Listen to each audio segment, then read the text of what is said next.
నాగార్జున యూనివర్సిటీకి 10 రోజులు సెలవులు ప్రకటించారు. రిషికేశ్వరి మరణం తర్వాత నెలకొన్న పరిస్థితులు, ప్రస్తుతం వర్సిటీలో ఉద్రిక్త వాతావరణం కారణంగా హాస్టల్స్లో కూడా 10 రోజులు హాలిడేస్ ఇచ్చారు. హాస్టల్లో వర్సిటీకి సంబంధం లేని కొత్త వ్యక్తులు, అపరిచితులు ఎవరూ ఉండరాదంటూ సర్క్యులర్ జారీ చేశారు. ఒకవేళ బయటి వ్యక్తులు హాస్టళ్లలో ఉంటే కఠిన చర్యలు తీసుకుంటామని వార్నింగ్ ఇచ్చారు. హాస్టళ్లన్నింటినీ వెంటనే ఖాళీ చేయాలని స్ట్రిక్ట్ ఆర్డర్స్ జారీ అయ్యాయి.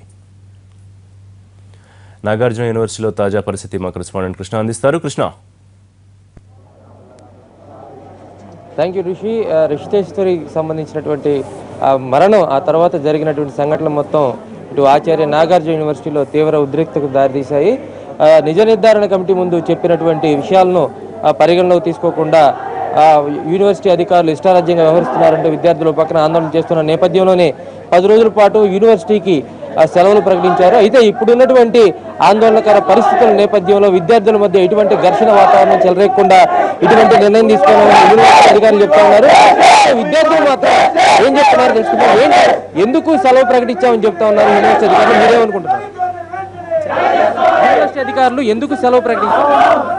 అసలు ఏమీ తెలియకుండా రాత్రి సెలవులు ప్రకటించేశారు. అసలు మాకు అసలు ఎటువంటి విషయం తెలియదు. రాత్రి పట్టించారు. ఉదయాన్నే చూసుకొని 12 గంటల ఖాళీ చేయమని చెప్పేసి అంటే యూనివర్సిటీ అధికారులు ఏం చెప్తున్నారు, ఎందుకు సెలవు ప్రకటించారు?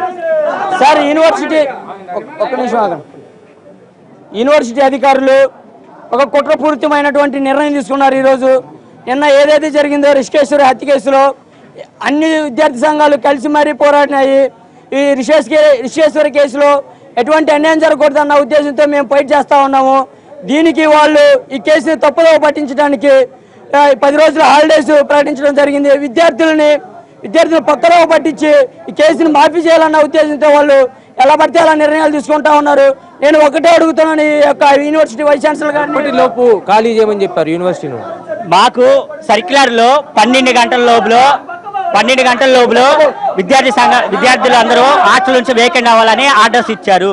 అసలు మీ ఏ కారణం చేత మీరు 10 రోజులు సెలవు ప్రకటించాల్సిందని మాది ప్రధానమైన డిమాండ్.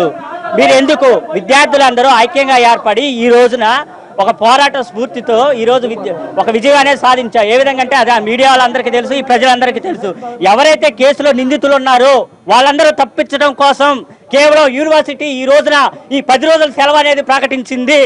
ఇది కేవలం ప్రధానమైన ఆరోపణ ఏంటంటే రిషికేశ్వరి కేసులో ఎవరైతే నిందితులు ఉన్నారో వాళ్ళు తప్పించడం కోసం మాత్రమే వీళ్ళందరూ కూడా ఈ రోజు 10 రోజుల సేవలు ప్రకటించడం జరిగింది. ఇది మేము ఏ విద్యార్థి సంఘాలు కూడా ఒప్పుకోము. ఇది మొత్తంగా విద్యార్థి సంఘాలు అయితే ఆ రిషికేశ్వరి హత్య ఏదైతే మరణం ఉందో ఆ మరణాన్ని తప్పుతో పట్టించడానికి యూనివర్సిటీ అధికారులు చేస్తున్న తప్పుడు నిర్ణయాలు ఇవని చెప్తా ఉన్నారు. రాత్రికి రాత్రే నోటీసులు జారీ చేశారు.